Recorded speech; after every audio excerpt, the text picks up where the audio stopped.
Ok, já estamos no ar.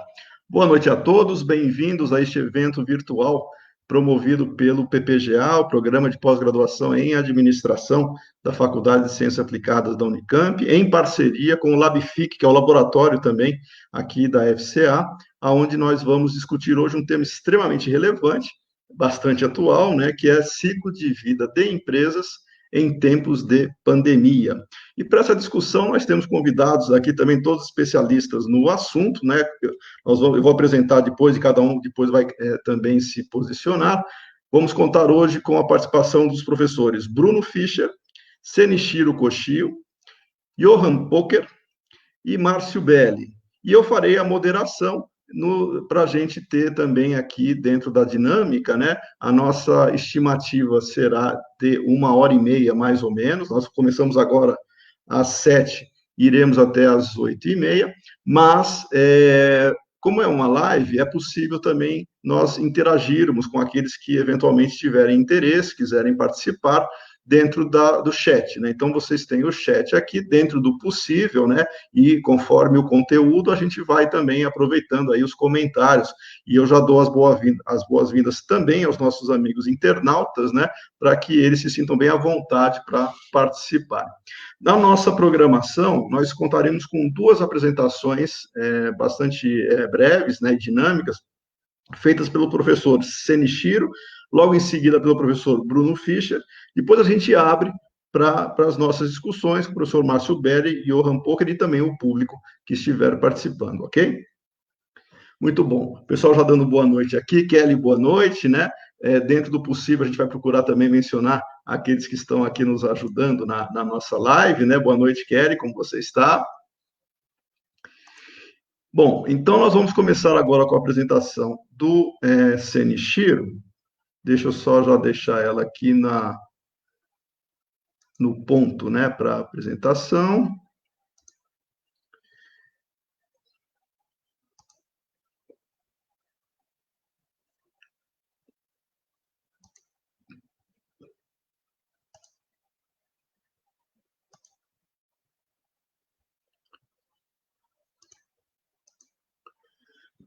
Senichiro, você me avisa, porque eu só consigo ver a tela inteira aqui, tá? Você me avisa se está tudo ok aí. E você me pede para passar, tá bom?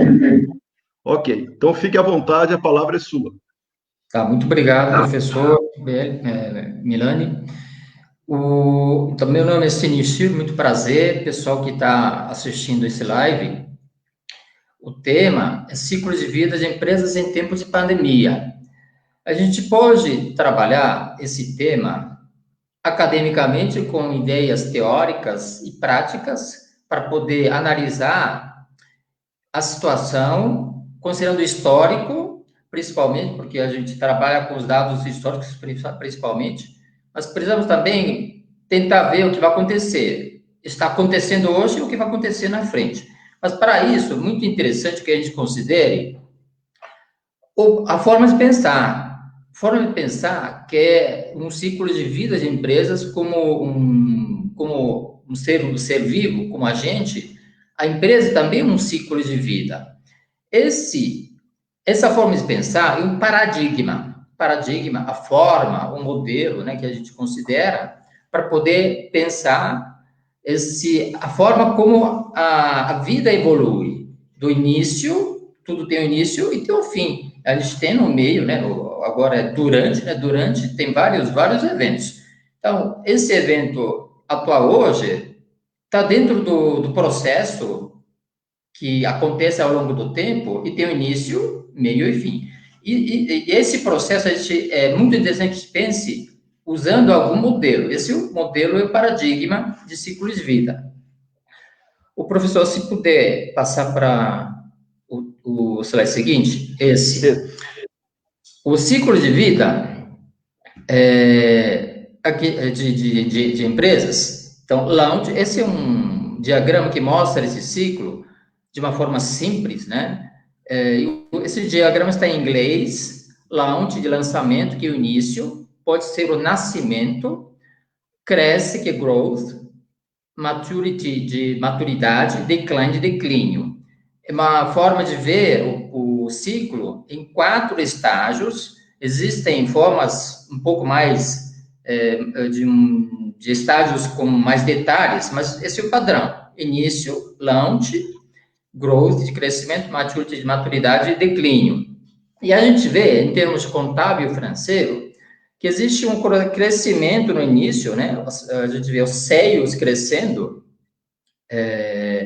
de uma forma que segue a letra S, a gente fala que é sigmoidal e depois tem um platô lá em cima, que na maturidade chega a um estágio a partir do qual não consegue crescer mais, e a partir daí começa a declinar.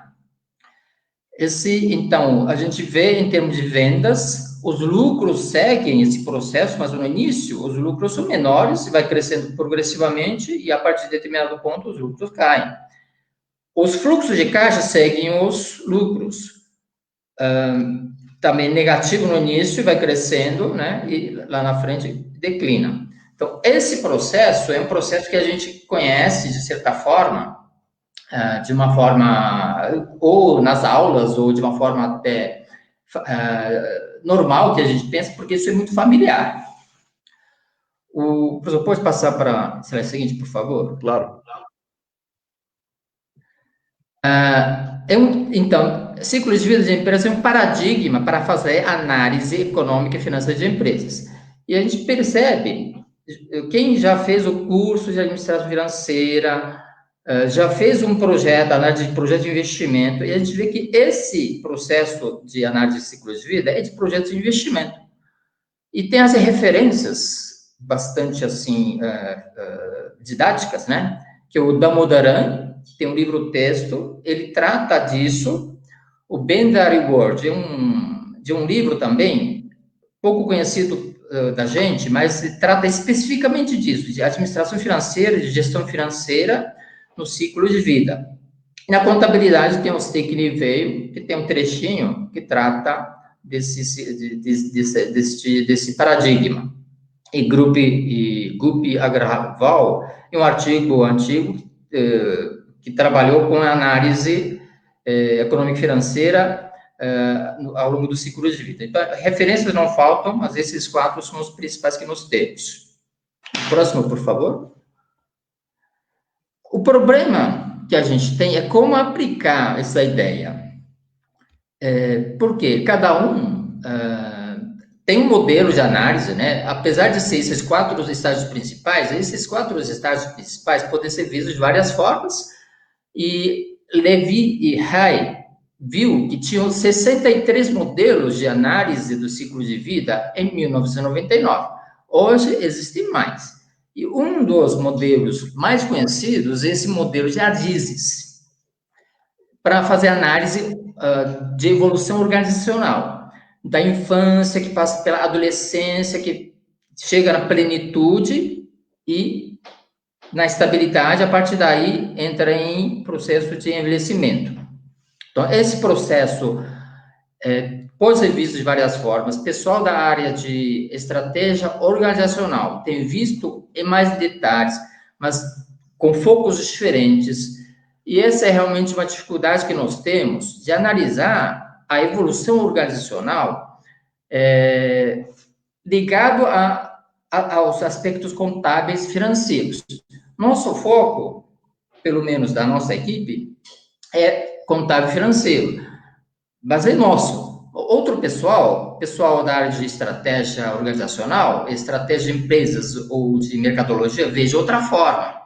E como fazer essa interligação é uma dificuldade que nós temos. De tal forma que a gente não consegue linkar de contabilidade e finanças, fazer essa conexão com a evolução organizacional é uma dificuldade. Então, a gente precisamos deixar de lado essa parte que, na verdade, é até mais importante, porque a evolução organizacional é mais profundo, mais detalhado, mais complexo.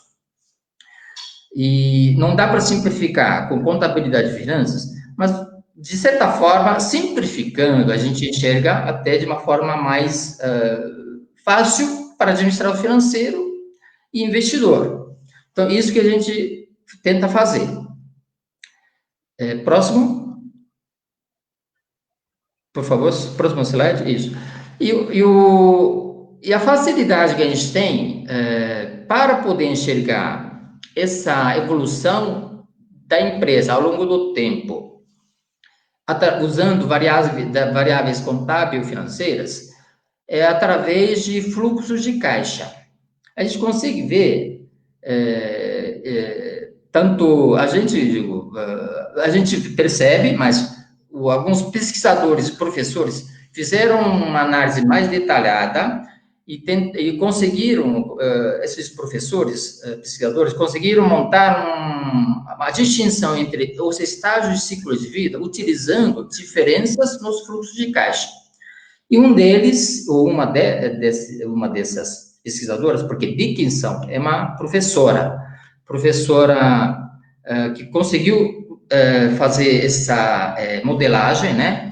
E está nessa tabela onde descrevem os estágios de ciclo de vida: nascimento, crescimento, maturidade, incluindo turbulência e o declínio.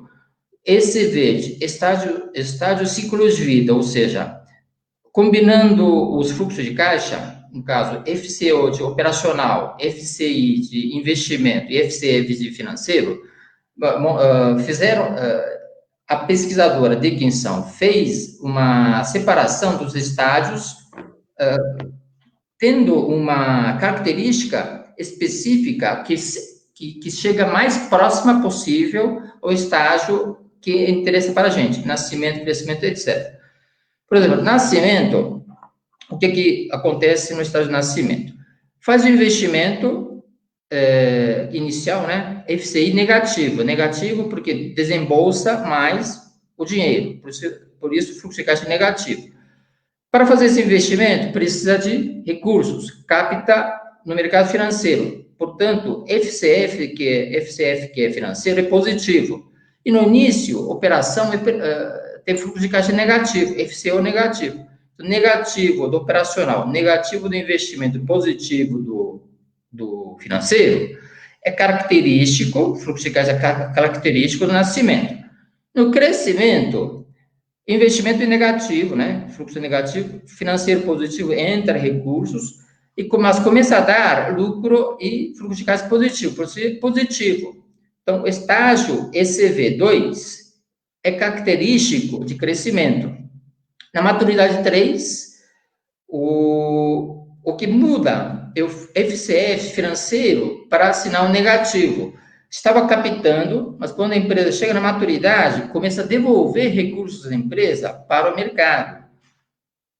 E fica mais fácil a gente ver o declínio, 7 e 8. O lucro é negativo, né? Começa a dar prejuízo, portanto, fluxo de caixa operacional é negativo, investimento continua existindo, mas em termos de fluxo de caixa financeiro, pode ser tanto positivo ou negativo, tem essas duas possibilidades.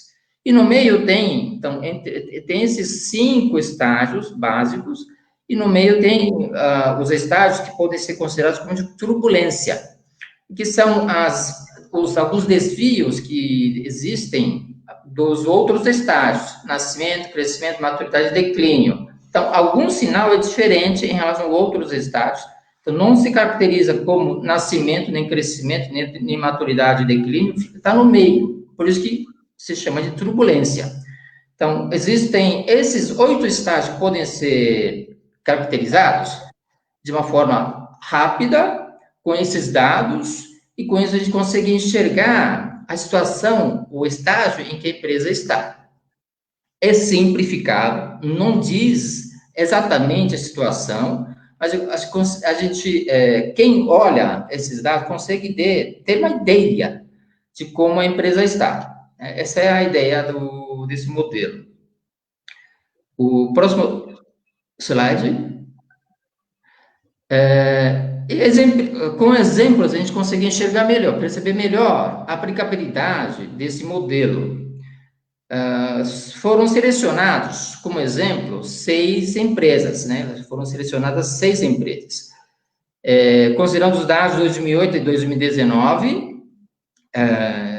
dados anuais, considerando o fluxo de caixa operacional e investimento financeiro de cada ano, e tentando identificar, então, o estágio em que a empresa está. E embaixo tem a tabela, né, para poder visualizar o que cada número significa: 1 de nascimento, 2 de crescimento, 3 de maturidade, 4, 5, 6 de turbulência, 7, 8 de declínio.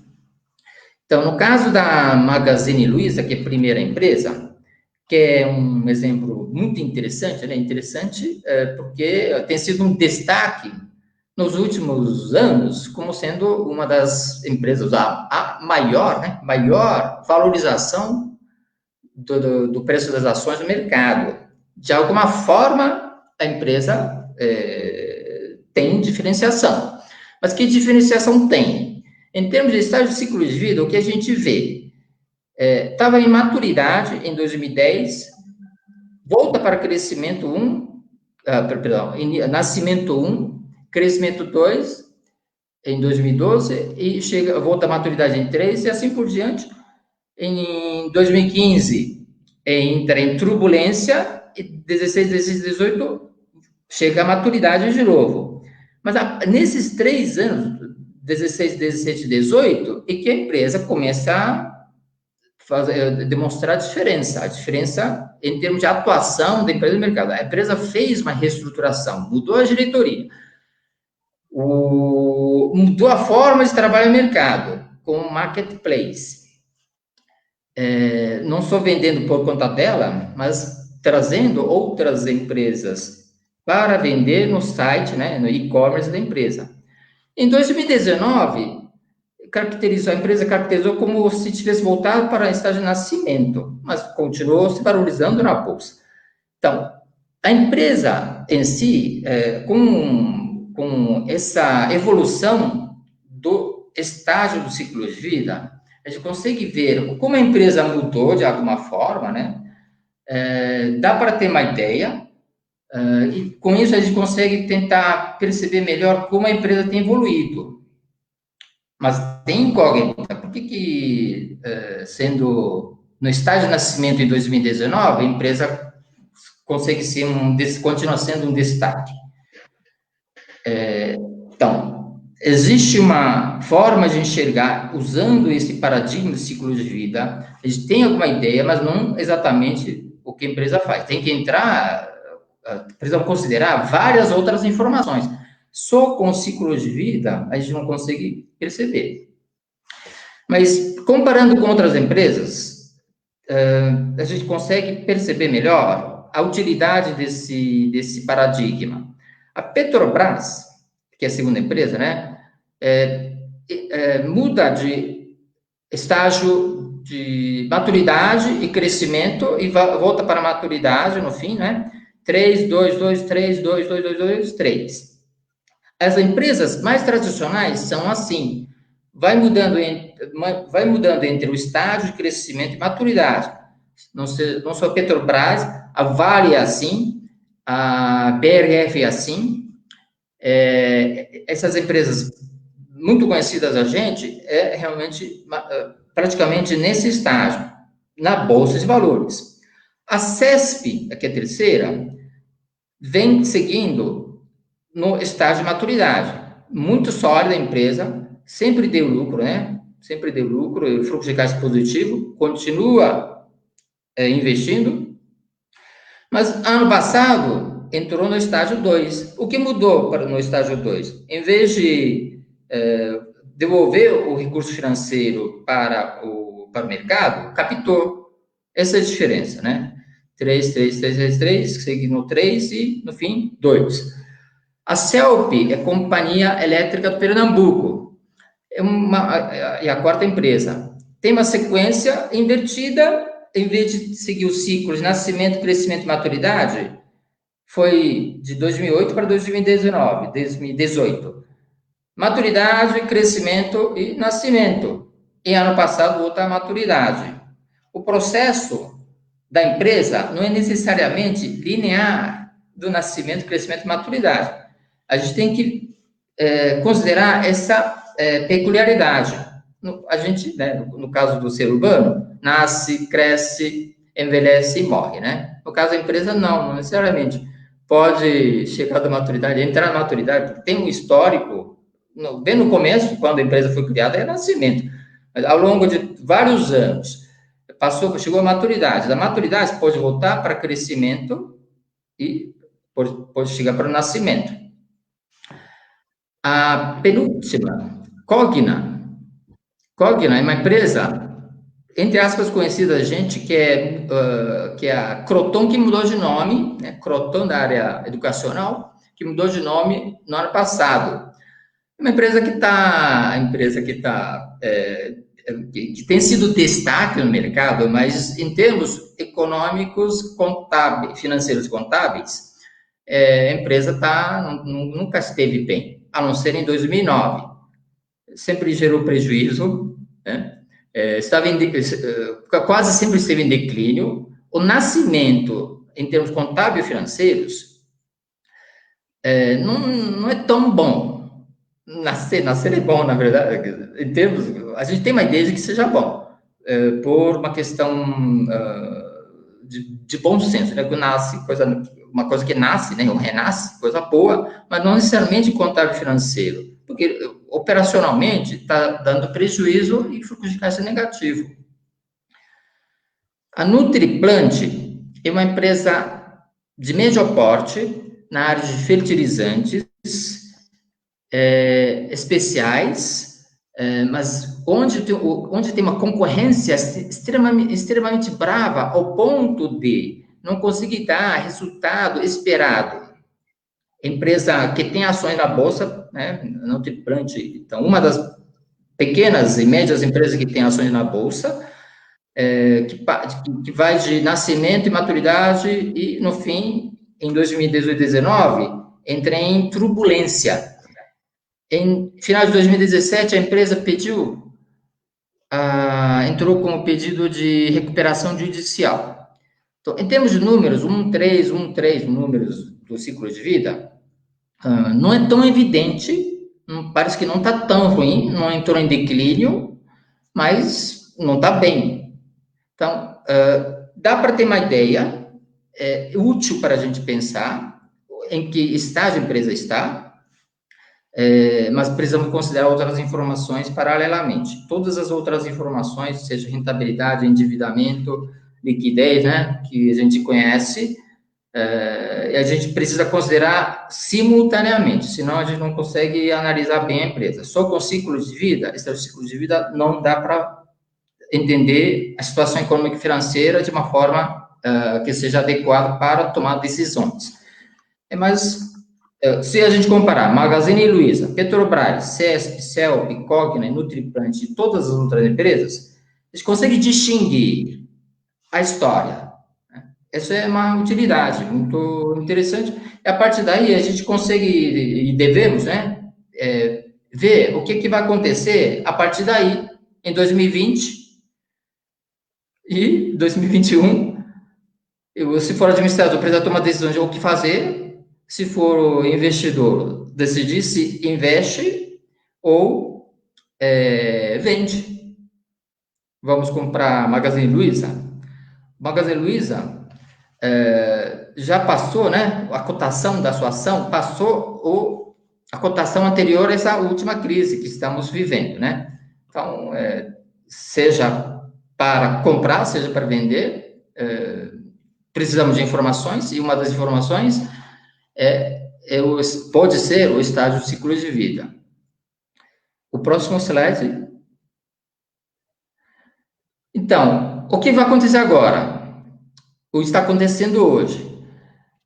A empresa esteve bem. Estivemos bem até fevereiro, fevereiro, né? Estávamos recuperando, estávamos de modo geral, recuperando da crise que já estávamos vivendo faz muito tempo, 5, 6 anos. Ano passado foi ruim, de modo geral, né?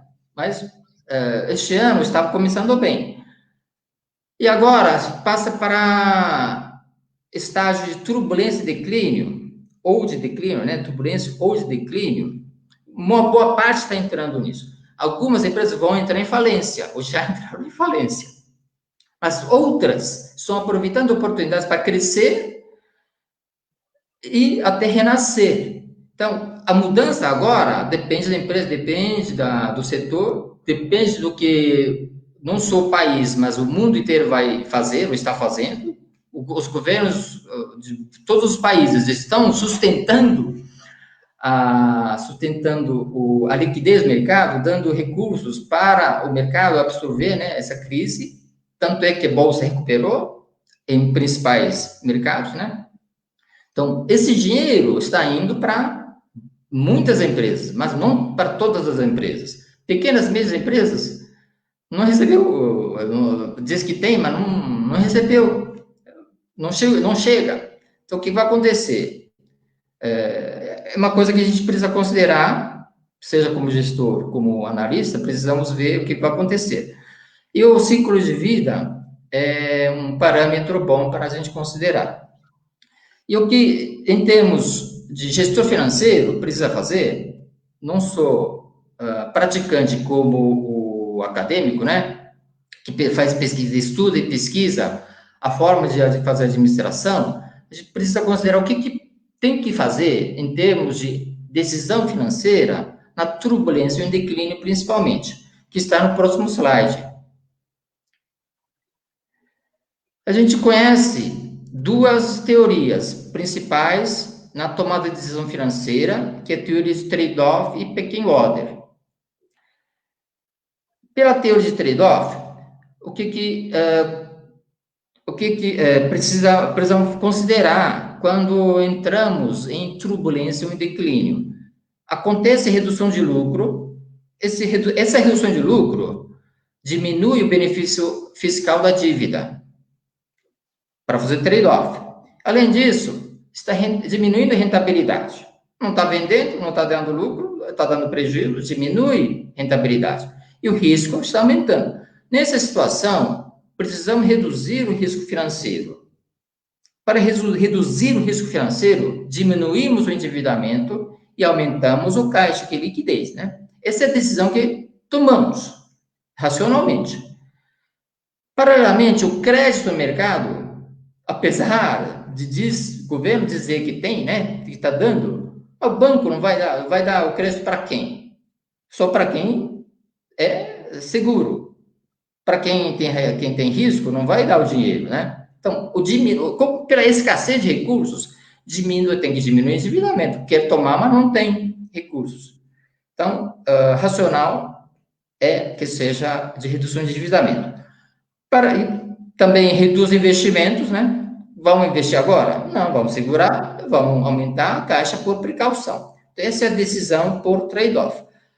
Mas, por outro lado, existe um fenômeno que a gente conhece que é uma decisão por pecking order, existe uma ordem hierárquica no uso de recursos, que segue o seguinte raciocínio: se a entrada de caixa diminui, porque está vendendo menos e tem muita despesa, não está entrando recurso. Se não está entrando dinheiro no caixa, como consequência, o caixa diminui, liquidez diminui, e se não tem dinheiro para fazer o pagamento, precisam pegar emprestado o dinheiro. Tem banco que queira emprestar para quem pode.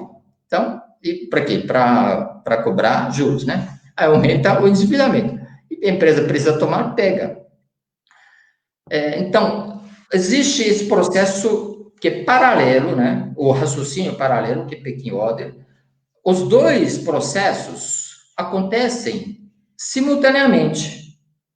Alguns, ou de uma forma tradicional, a gente aprende que é dois processos concorrenciais. Uma concorre com a outra. Quem faz tomada de decisão por trade-off não toma por pecking order.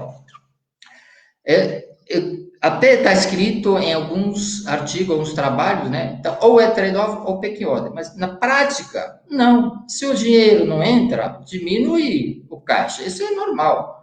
E aumenta o endividamento. E, paralelamente, já que essa é a situação, mas para poder melhorar, vamos fazer o contrário, tomando uma decisão por trade-off. Os dois raciocínios acontecem simultaneamente. Essa é a visão reconciliatória. Então, precisamos considerar de uma forma mais abrangente possível, né? Em termos teóricos, não só essas duas teorias, existem várias teorias, né? Que existem, estudamos, ensinamos. é diferente do outro? Um raciocínio é diferente do outro? É diferente. Mas cada raciocínio está complementando o outro. Então, sempre precisam considerar várias formas de pensar. E em algum momento, aliás, em cada momento, um processo prevalece sobre o outro.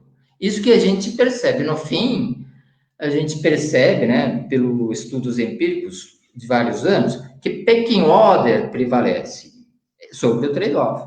Por quê? O fenômeno natural, quando tem dinheiro, que não tem dinheiro, não tem dinheiro. O processo é natural, né? Mas isso não porque o pecking order é verdade e trade-off seja mentira, não é isso. Pecking order, processo de pecking order está sendo predominante em relação a trade-off. Isso que a gente precisa considerar, o que, de modo geral, está acontecendo. É isso, né? A empresa que tem caixa está tranquila. Mas a empresa que não tem caixa está desesperada. E não tem, vamos pedir dinheiro? Não tem. Então, solução para muitos é cair no desespero. Para muitos empresários, né, hoje, estamos em desespero mesmo. Bom, essa ideia que eu queria falar. Okay. Qualquer dúvida, por favor, manifestem, né? Que fico feliz para responder. Excelente. Obrigado, Senichiro. Deixa eu voltar para a tela aqui agora.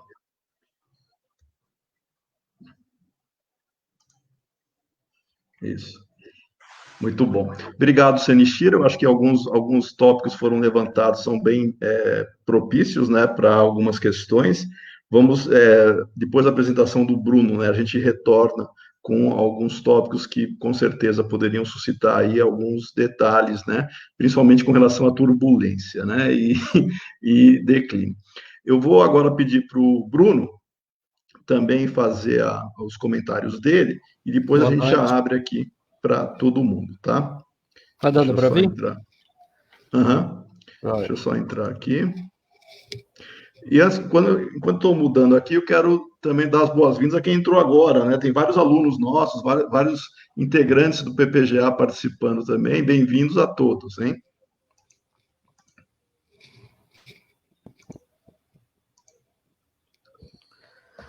Então, já vou começar comentando aqui. Eu preparei uma apresentação bem breve, né? A ideia é mais trazer tópicos de discussão do que fazer uma exposição. Então, agradeço aí o Milani, o Johan, o Belli pelo convite, agradeço o Senichiro aí por dividir o espaço com a gente, e agradeço mais ainda para o pessoal que está acompanhando, que é o motivo da gente estar fazendo a live, né, no final das contas. Então, quando o Milani me convidou, eu fiquei bem contente, porque cerca de um mês atrás, eu estava numa reunião online, né, justamente sobre a organização de um número especial em 2021 que trata de um tema que está fortemente relacionado ao ciclo de vida, mais da perspectiva de ecossistemas, que é o que eu trabalho, mas acaba que conversa muito com essa temática aqui. Eu não trabalho tanto no nível da corporação, mais no nível do sistema, do agregado de corporações, né? E como isso conversa com a questão também de conexões com cadeias globais de valor. Tá? Então, se o Milani puder passar, por favor. Vamos lá. Obrigado. Essa relação, então, entre o ecossistema de inovação, o ecossistema de empreendedorismo, que tem um caráter bem local, e a conexão com as cadeias globais de valor, eu coloquei ali aquele logozinho de um projeto que eu participo, o Unicamp participa, né? Não sou só eu, junto com universidades aí da Europa, vários países da Europa, dos Estados Unidos, Coreia, enfim, vários países do mundo, que o nome do projeto é Catching Up Along the Global Value Chain, que seria uma aproximação econômica, né, os processos de redução da defasagem econômica em países emergentes em desenvolvimento, ao longo aí desse envolvimento com essas cadeias globais de valor. E na Unicamp a gente tem abordado esse tema desde essa perspectiva de ecossistemas, principalmente com foco aí em atividade de empreendedorismo intensivo em conhecimento. né? E um tema bem relevante nessa discussão de ciclo de vida, e que eu acredito que vai ser um ponto crítico na prática e na pesquisa, aí, não só nesse ano, mas em anos vindouros, é a presença desse empreendedorismo de alto crescimento, as gazelas, né? Eu coloquei a definição ali bem pequenininha, mas basicamente são empresas novas com um alto ritmo de crescimento, que em termos de política econômica seria o alvo principal, né? Quando a gente fala de empreendedorismo, tem uma série de coisas envolvidas. Você tem diversos tipos de empresa, que elas têm, inclusive, caminhos ao longo do ciclo de vida bem diferentes, seguindo aquele modelo de ciclo de vida ali que o Senichiro colocou. As curvas vão ser bem distintas, dependendo da capacidade, do potencial de crescimento dessas empresas. E essas gazelas, então, essas empresas de alto crescimento, elas são agentes aí de interesse socioeconômico elevado, só que elas estão agora num momento de grande dúvida sobre o que vai acontecer com essas empresas. Eu vou fazer alguns comentários por quê. O primeiro ponto ali é que elas se tornaram menos atrativas nesse contexto de incerteza como investimento. Eu vou trazer depois uns dados ali para os Estados Unidos, que é uma pesquisa do pessoal da New York University e de Harvard, que saiu essa semana passada. Então, são uns dados bem recentes, e é bem interessante o movimento que vem acontecendo aí em termos de investimento, principalmente em empresas em estágio inicial, de você ter uma redução aí nos investimentos nessas empresas. No Brasil, e não só no Brasil, né, fora dos Estados Unidos, toda a questão de venture capital, ela acontece numa dinâmica bem, bem diferente. Né? Você pode comparar com a Europa, você pode comparar com a China, com qualquer lugar do mundo, a dinâmica de capital de risco, ela é bem reduzida em todas as comparações. Tem até um estudo bem interessante do Henriksen e Sanandaj, de 2017, que demonstra isso. No caso do Brasil, e mais especificamente no caso de São Paulo, né, a gente tem um agente muito importante na geração aí de empreendedorismo intensivo em conhecimento para esse early stage, para esse estágio inicial, né, que é a FAPESP, através do programa PIP. E aí a gente volta para a situação, se a gente está com uma crise aí de contração da economia como um todo, isso aí acaba que reduz o ICMS no Estado, e o orçamento da FAPESP está vinculado ao ICMS, então isso significa que o sistema e o ecossistema de empreendedorismo acaba sendo alimentado com menos recursos. Por um outro lado, você tem aí alguns exemplos de empresas, né, modificando o modelo de negócios para sobreviver a essa situação. Então, vou trazer uns dados depois ali sobre a capacidade de negócios em estágio inicial de arcar com essas perdas, que para elas são muito complicadas, né, por serem empresas ainda que não têm uma sustentabilidade econômica, sem receita. E tem alguns exemplos aí no Parque Zenit da Universidade Federal do Rio Grande do Sul, tem uma empresa que está adaptando toda a linha de produção para a produção de EPIs. Né? Isso aqui é um caso até que eu trouxe na disciplina de estratégia para os alunos, se isso é sustentável, no sentido de ser sustentável no longo prazo, se isso representa uma modificação de estratégia, ou se isso é uma reação com vista somente à sobrevivência da empresa, porque isso acaba tendo implicações aí como ela se desenvolve ao longo do tempo. Né? Um outro ponto, e aí isso foi até uma discussão que o Milani trouxe aí nas nossas conversas anteriores à live, né, sobre a questão de empreendedorismo social, e aqui eu acho que é um ponto que vai ser bastante relevante em anos vindouros, tá? Porque você vai ter necessariamente, dado o desenrolar das coisas no Brasil, necessariamente você vai ter o aprofundamento dali, os institutional voids, são os vácuos institucionais. Tá? Isso daqui é o que a literatura chama de espaços dentro do sistema econômico que deveriam estar sendo abordados aí por políticas públicas, órgãos governamentais, etc., e não estão sendo. Isso daqui é muito comum em países em desenvolvimento, não só no Brasil. E isso daqui gera um espaço de possibilidades para um tipo de empreendedorismo que ele aborda justamente essas deficiências do sistema econômico. Tá? Então, tem alguns estudos bem interessantes em 2017, 2018, que mostram em países da América Central que essa existência de vácuos institucionais profundos, ele gera born global. As empresas que elas já nascem internacionalizadas, elas se aproveitam desses vácuos institucionais e acabam conseguindo criar modelos de negócio que se aplicam a outros contextos econômicos. Então, a gente tem aí uma situação que, claro, como toda crise, você vai ter problemas graves, né? A gente está aí vivendo uma crise que ninguém esperava, e provavelmente a maior crise em 100 anos, de vários pontos de vista, não só do ponto de vista econômico, mas também você tem aí possibilidades do ponto de vista de empresas que escolham seguir alguma trajetória aí em termos de cumprir com espaços que não estão sendo abordados, isso no futuro. Então, se o Milani puder passar, por favor. Aqui é rápido, tá? Só para ilustrar aquela situação que eu tinha comentado, aqui os meses de cash runway, né? A capacidade aí de pequenas empresas, isso aqui dados do Startup Genome, a capacidade delas de arcar com perdas, então boa parte, 40%, 41% das empresas aí pesquisadas na survey que eles fizeram, aguentam até 3 meses na situação corrente, né? Isso daqui empresas de vários países. E aí você vai ver mais de 13 meses, mais de um ano, e seriam só 15% das empresas. Então é um momento bastante crítico aí para empresas em estágios iniciais de ciclo de vida, como se poderia esperar, né? Se Milani puder passar, por favor.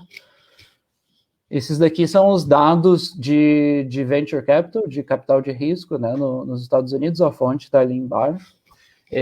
No lado da esquerda, a gente tem o early stage, então são as empresas aí em estágio inicial, e do lado direito são as empresas já em late stage. Então, assim, resumindo bastante o que a pesquisa traz, que não é só esses dados, eles fazem diversas abordagens, fica evidente ali no lado da esquerda, na parte de cima você tem os dados brutos, né? Embaixo você tem os dados diferenciados, como a comparação do ano anterior, para evitar aí que você tenha contaminação por sazonalidade, tanto para o lado esquerdo quanto para o lado direito. Mas, basicamente, o que se identifica foi uma queda bem acentuada aí no early stage investment, os investimentos aí em empresas em estágio inicial, o que é bem problemático, porque eles trazem dados nessa pesquisa também que essas empresas não só são extremamente dependentes de capital de risco, como essas empresas elas têm uma capacidade inovadora substancial. Então, a gente vê muitos casos de sucesso aí na economia americana, e tem casos no Brasil, tem casos no mundo inteiro, vinculados aí aos unicórnios, mas não só unicórnios, uma série de pequenas empresas com capacidade inovadora elevada, e essas empresas elas não estão recebendo capital, estão recebendo menos aportes de capital. Então, aí, em termos de ecossistema de empreendedorismo, é uma situação bem dramática, para não usar um eufemismo. Se puder passar, Milani, obrigado.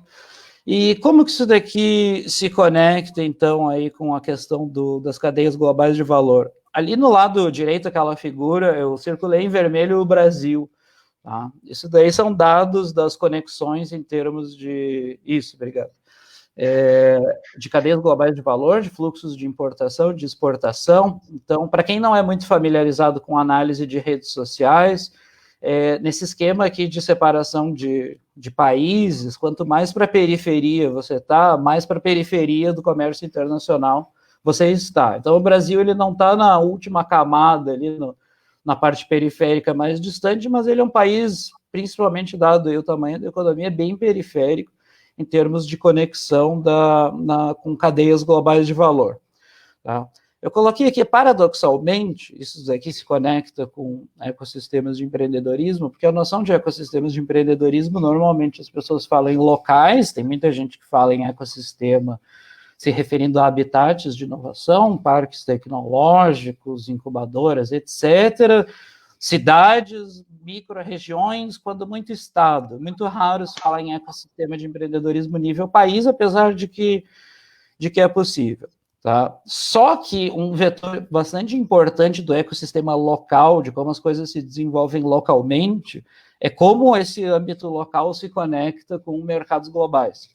Isso vale para o Vale do Silício e vale para Campinas, vale para qualquer lugar do mundo. Quanto mais conectado internacionalmente você tiver, se expandem também as possibilidades de crescimento das empresas. Então, você acaba tendo aí mercados bastante limitados, mesmo num país de grande porte, e isso daí acaba influenciando em toda a trajetória aí do ciclo de vida da organização. Então, eu trouxe alguns exemplos aí de impactos, tá? Os 3 dados que eu trago ali são do Banco Mundial, agora bem recentes também, desse mês de junho. Em Bangladesh, você tem lá um ecossistema de empreendedorismo que não é intensivo em conhecimento, você tem um ecossistema de empresas que é fortemente dependente de cadeias globais de valor no setor aí da indústria têxtil, certo? Mas para dar um exemplo, porque eu acho que é um número bem relevante, só em Bangladesh você teve uma perda aí de 1.200.000 empregos vinculados a essa indústria têxtil, não pela crise que assolou Bangladesh, mas pela crise que assola os mercados aos quais eles servem, né? E aí a gente está falando de Europa, Estados Unidos, Brasil, o mundo inteiro virtualmente. Então essa conexão aí local com o global, ela é bastante importante. E isso acaba se tornando mais crítico, porque politicamente no mundo a gente tem visto, como é natural em momentos de crise, movimentos em direção ao protecionismo, né, ao olhar para o ambiente interno das nações. E acaba que isso tem muito apelo, quando a gente pensa, e para ficar aqui no tema da live, em ciclo de vida das empresas, isso significa que você vai afetar negativamente o potencial, você vai ter uma redução do potencial de crescimento das organizações, né? O dado ali das principais 5.000 multinacionais no mundo, com uma redução média de receitas da ordem de 30%, que é um negócio substancial, tá? Você chega a um extremo aí de dados de redução da receita de 200%, nessa amostra aí das top 5.000, e isso daqui significa que as empresas que interagem no mundo inteiro com empresas multinacionais são prejudicadas também, acabam tendo contratos encerrados ou significativamente diminuídos, e aí a gente está falando de outras empresas de grande porte, mas também empresas de médio e de pequeno porte, tá? Muitas, principalmente essas de pequeno porte, acabam dependendo bastante desses contratos e acabam se tornando inviáveis nesse cenário, e a redução de investimento estrangeiro direto da ordem aí de quase metade em relação ao ano anterior. Então, você vai ter, como se espera, logicamente, uma contração de investimentos como um todo, e isso daí acaba incluindo também o investimento estrangeiro direto, que seriam os aportes diretos aí na estrutura produtiva, o principal exemplo, as próprias empresas multinacionais. Tá?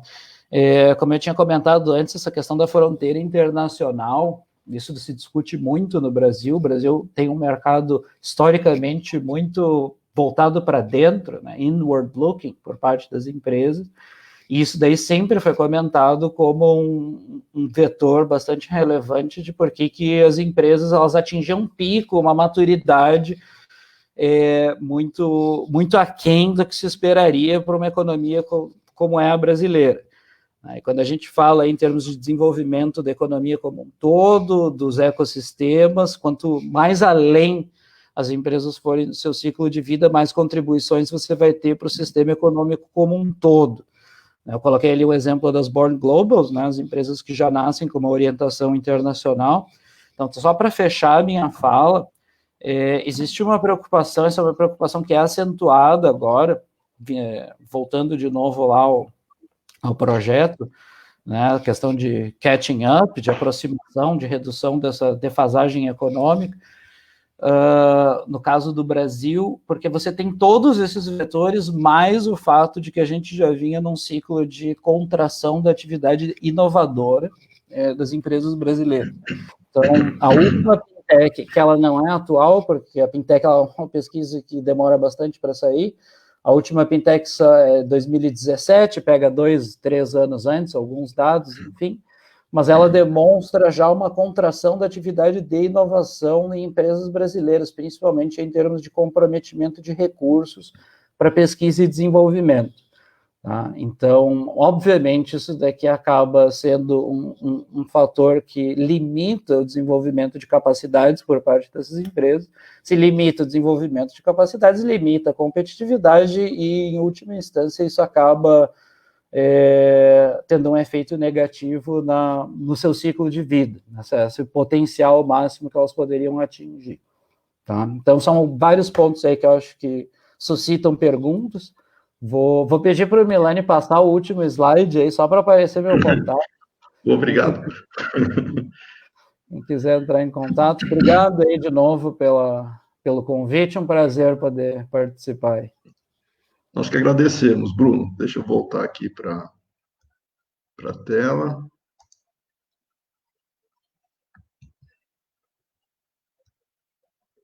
Pronto. Excelente, eu estou já registrando aqui alguns tópicos, tá, para discussão.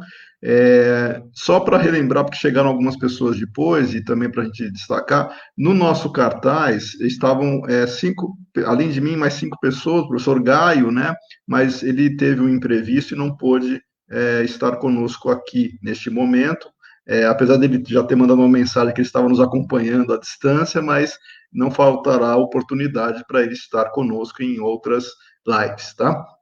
Muito bom. Com relação aos tópicos, eu acho que o Johan e o Belli agora podem, com certeza, contribuir.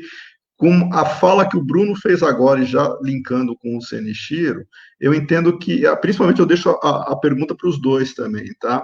O Bruno colocou que um dos órgãos aí de fomento, né, principalmente para startups e outras empresas que estão nesse processo, inclusive do ciclo de vida iniciando, recursos públicos, né, teriam um processo, teriam seria uma fonte bastante importante, né, e com essa escassez que nós temos, a minha pergunta justamente vai nesse sentido. A pandemia, ela surgiu, ela chegou no mundo, né, com uma situação muito diferente, por exemplo, de outras situações que nós já vivenciamos, e que são um pouco mais complicados. Por exemplo, a média de endividamento dos países no mundo, né, estava mais alta do que há 5 a 10 anos atrás, né? Ou seja, a gente já teria um comprometimento maior do Estado com o próprio endividamento.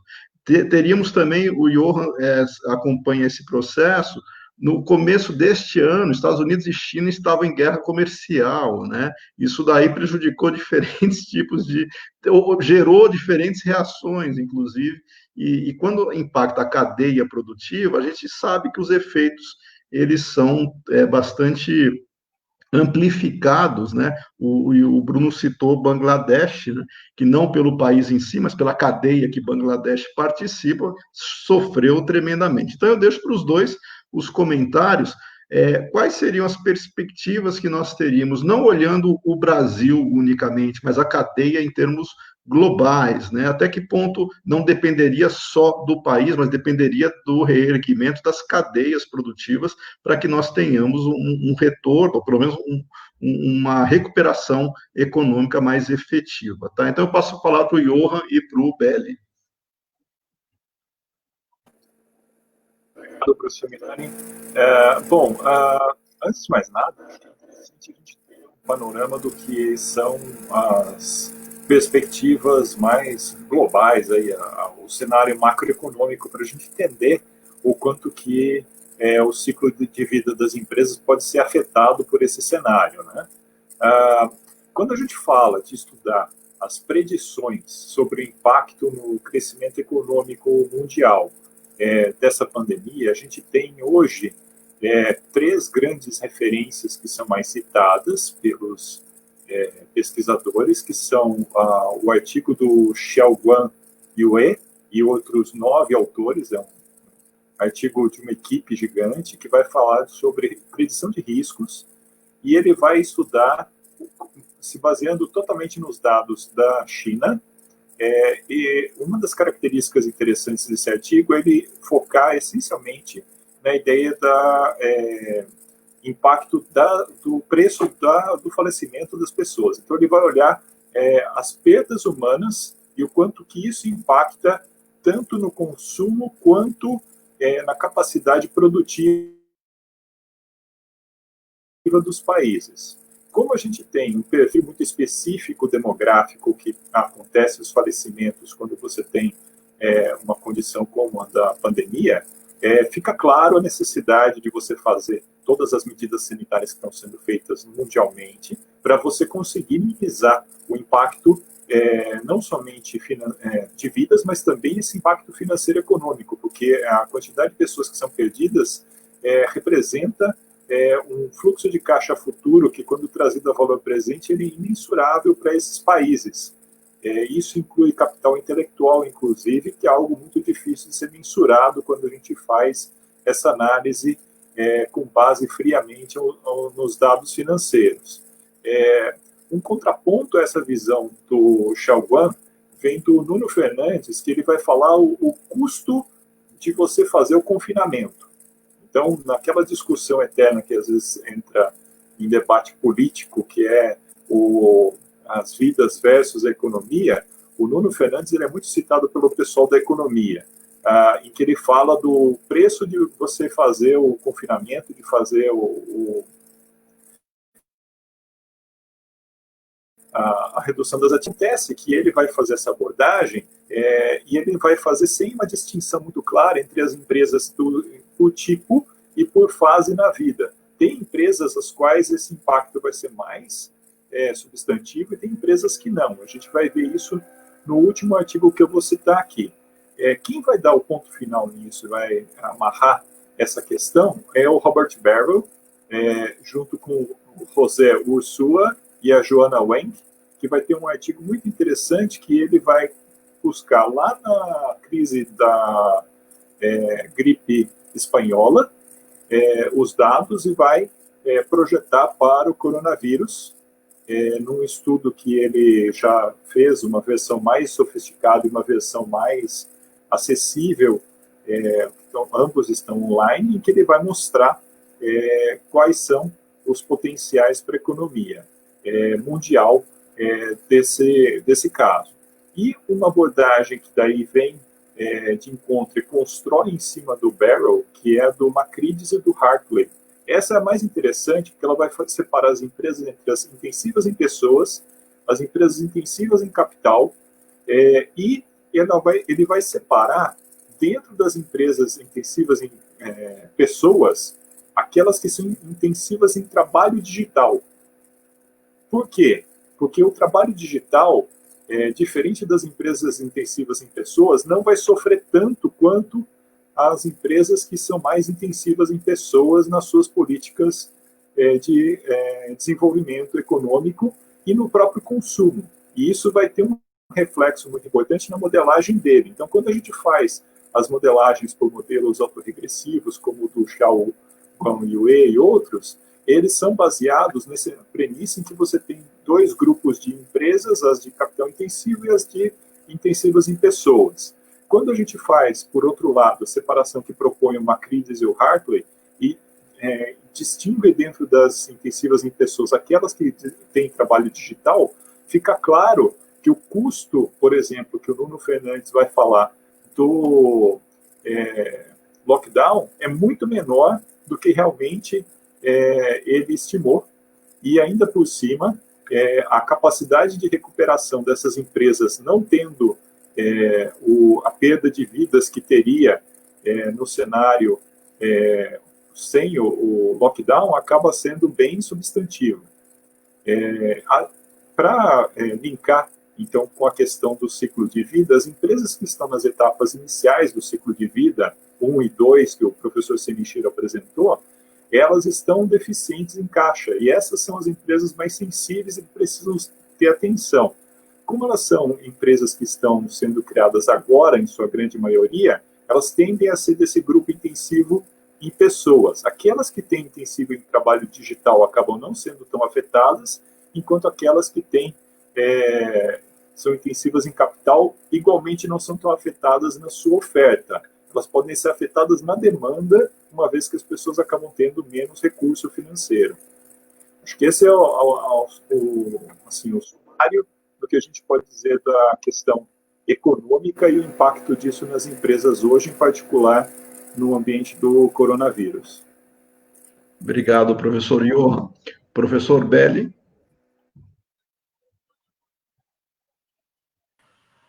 Bom, começar parabenizando o Bruno, o Sanchiro, o Johan, aí pelas falas esclarecedoras, muito bacana, preparados, né, como sempre, enfim.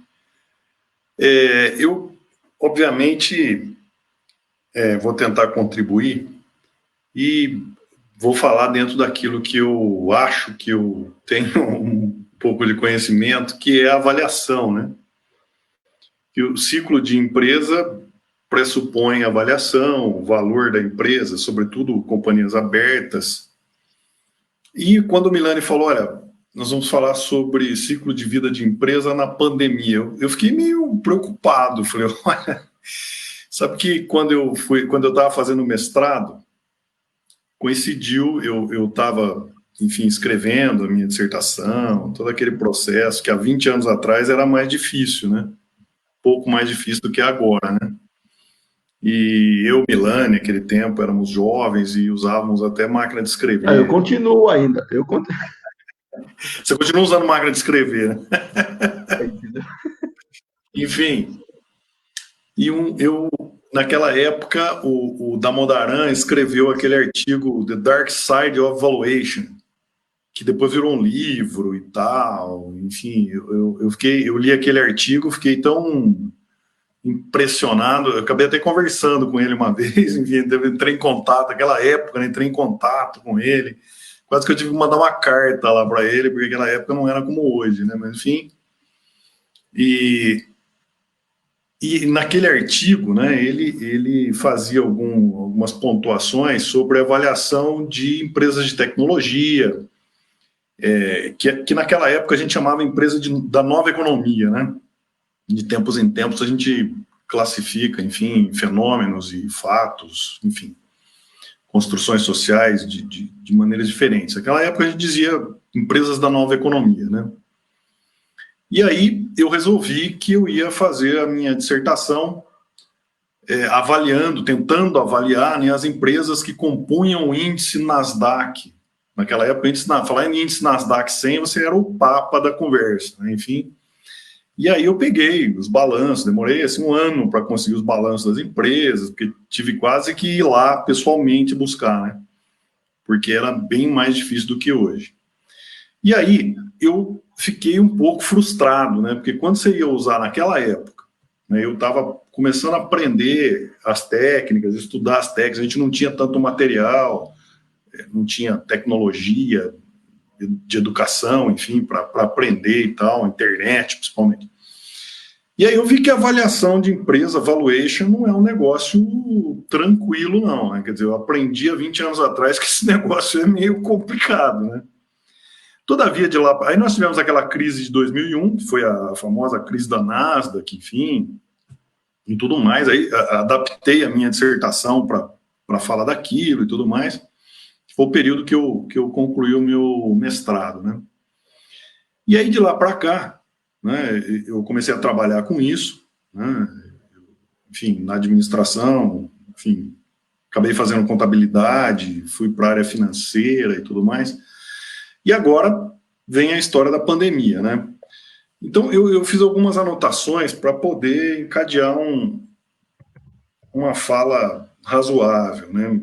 Primeira coisa, de ciclo de vida e avaliação, que é o que me compete, é entender que nós estamos num bear market, né? Ou seja, outro dia eu vi o Johan mandou um kangaroo market, acho que a gente está nem num bull, nem num bear, estamos num kangaroo aí, né?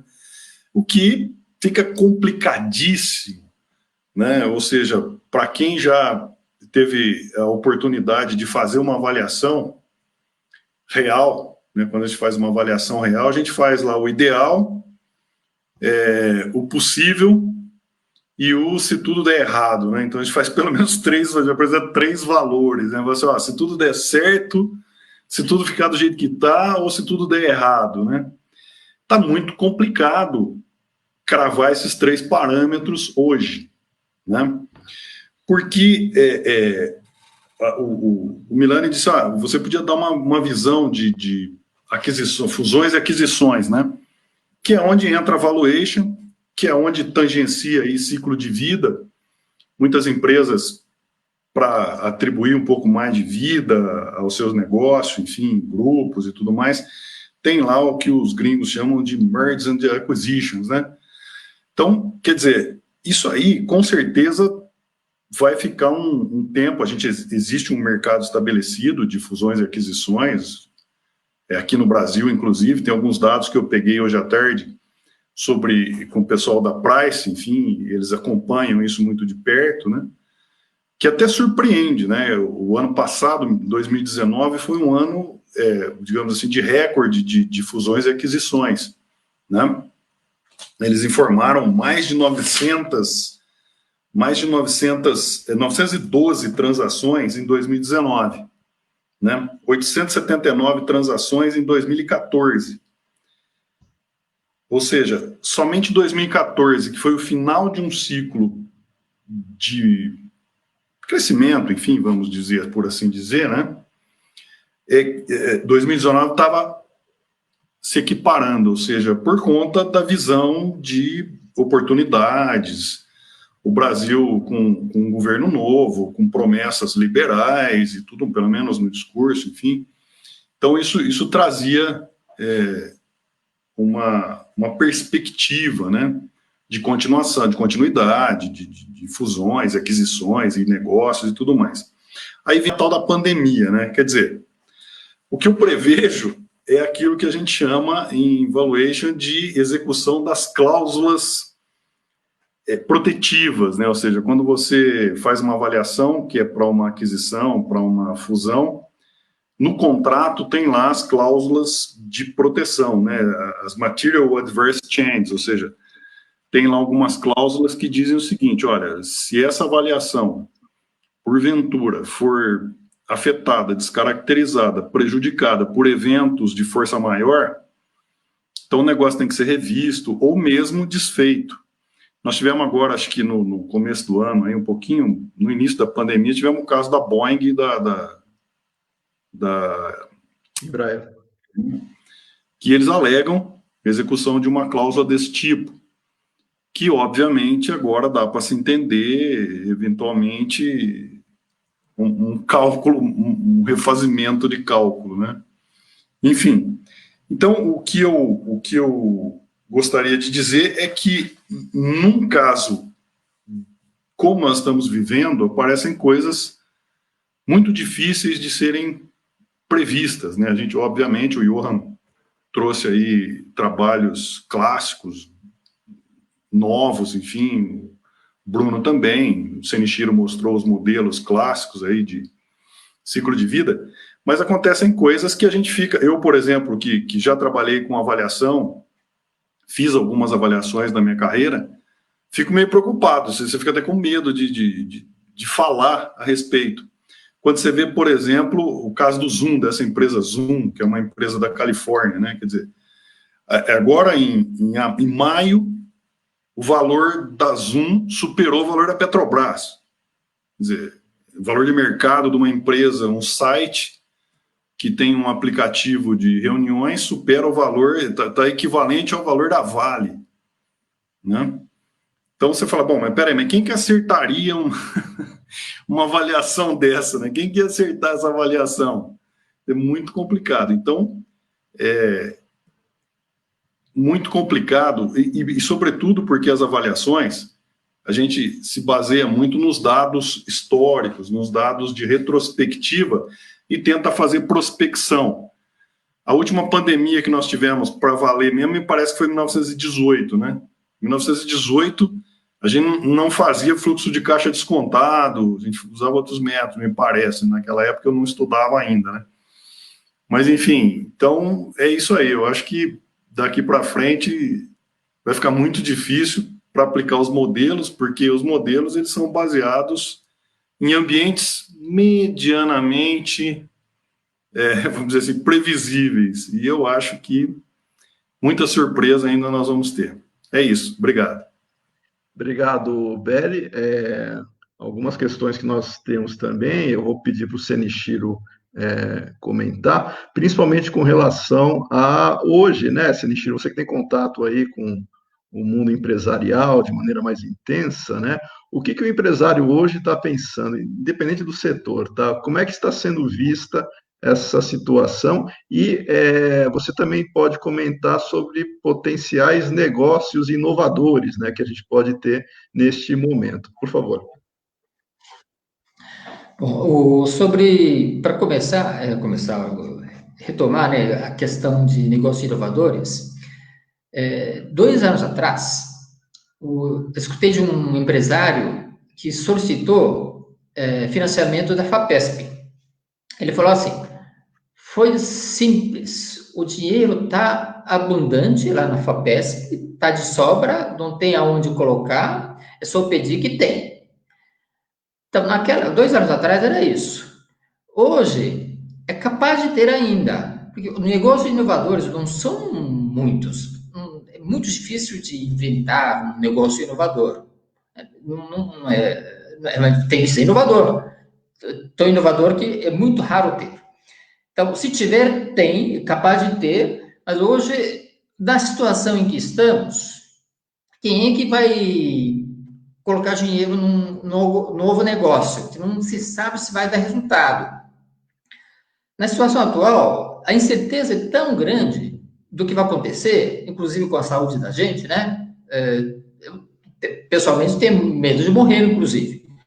Então, qual é a prioridade? Bom, vamos nos preservar, não vamos nos arriscar.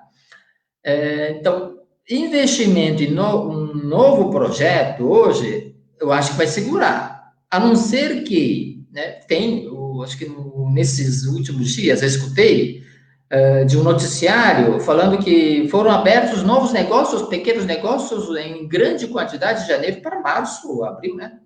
Por quê? Ficou desempregado, precisa trabalhar, precisa de dinheiro, abrir um novo negócio, tem que, como sobrevivência, vai. Então, isso tem, então, temos que ir atrás e faz. Agora, um novo empreendimento, eu acho que se é aquele projeto mesmo de tentar uma nova empresa para frente, para futuro, duradouro, né, 10 anos, 20 anos, 30 anos, eu acho que segura para um novo negócio inovador, né? Eu acho que é processo natural, reação natural sobre considerando a situação atual. Por empresário, de modo geral, qual é a situação hoje? Se não tem como produzir e vender, né? Porque a loja está fechada e não tem permissão de fabricar, inclusive, dependendo da situação, tem que parar. Se parou, vai ter que ver a forma como parar. Por exemplo, o restaurante está fechado, fogo de chão, demitiu gente. E outros restaurantes também tiveram uma dificuldade tremenda. É um setor específico de consumo e de entretenimento, né? Nesses 3 meses, não só aqui, mas no mundo inteiro tem sido assim. Então, questões de sobrevivência ou como lidar com o fechamento de falência. Esse é um processo complexo para não levar prejuízo além do que pode assumir, né? Isso é outra parte. Agora, quem está conseguindo trabalhar, está vendo como trabalhar. A ineficiência é extremamente grande, não só de conseguir matéria-prima, até de fita de empacotamento, para empacotar o produto numa caixa de papelão para despachar, é difícil de conseguir. Era difícil, eu digo, demora para conseguir. Consegue, né? Não é difícil de comprar, mas para comprar esse item, antes era só chegar na loja e pegar, pela loja da 3M, por exemplo, e pegar e levar para a fábrica e fechar, e despachar. Mas hoje não, a loja não atende. Então, o que era fácil de conseguir em 1 hora ou alguns minutos, está levando semanas para conseguir, né? É coisa simples. Então, o processo da continuidade no negócio, com as vendas restritas, está difícil de administrar, e a questão principal é realmente a incerteza. É tão incerto, como é que o mundo vai ser, como o país vai ser, o nosso bairro vai ser, a nossa vida, como vai ser, que começa a pensar, vão produzir ou não vão produzir? Se produzir, vão conseguir vender? Nessa incerteza, vai parar vai deixar para frente, vai tentar ver, de modo geral, o que vai acontecer, o que está acontecendo. Vai dar para reabrir o negócio? Então, vamos para frente. Mas se não der, o que vão fazer? Então, estão segurando. A grande questão hoje, sem a menor dúvida, é a incerteza. A economia vai estar bem? Estão dizendo que vai chegar uma recessão, pior do que de 29. Isso é economia real. E faz 2, 3 anos que estavam dizendo que o mercado financeiro internacional entraria em crise pior do que 2008. Por quê? Fizeram os mesmos negócios, ou piores, né? De subprime, pior do que subprime, dizem que 100 vezes pior do que 2008. Então, estaria para acontecer. Não aconteceu, e aconteceu outra coisa agora. Mas, em sequência, pode vir. Então, vem ou não vem? A gente não sabe hoje. Então, nessa incerteza, o empresário, de modo geral, eu acho, isso é a minha impressão, né? Conversando com pessoas, inclusive eu mesmo, vendo o que eu faço com o meu... Eu tenho um negócio que é minha empresa familiar, da minha família, eu administro. Estou vendo o que fazer, não sei o que fazer. Se eu vendo, ou se eu produzo, se eu vendo, se eu dou férias para meus funcionários, já dei uma parte do que podia dar, está nisso. De modo geral, eu acho que essa é a impressão que se tem. Antes de tomar alguma decisão de como financiar, que é a questão financeira, né? Ter caixa ou não ter caixa, vou tomar empréstimo ou não ter empréstimo, né? Ver o que vai fazer com o negócio. Então, está esperando a evolução do coronavírus, novo coronavírus, se vai conter, não vai conter, a crise política, que sempre foi, né, nesse país, não é agora, não é nenhuma novidade, mas querem fazer, vai continuar acontecendo. O que vai acontecer amanhã, a gente não sabe, daqui a um mês não sabe. Então, o que vão fazer? Vamos segurar. Acho que essa é a situação. Ok. Obrigado, Senichiro. Continuando a sua proposta, que o Roberto já tinha começado e você reforçou da incerteza, né? Eu vou fazer uma pergunta para o Johan, que foi o nosso aluno Wagner, que está assistindo aqui. Não sei se dá para você ver aí, Johan, eu vou pôr na tela a pergunta dele. Ele está perguntando se o uso da estatística bayesiana não ajudaria a mensurar as condicionantes de um modelo de prospecção. Então, nós vamos consultar agora o nosso estatístico Johan. Olha, a pergunta tem relação sim com o que a gente está vivendo hoje. Tem o pessoal que trabalha muito com estatística bayesiana na técnica de Zurique.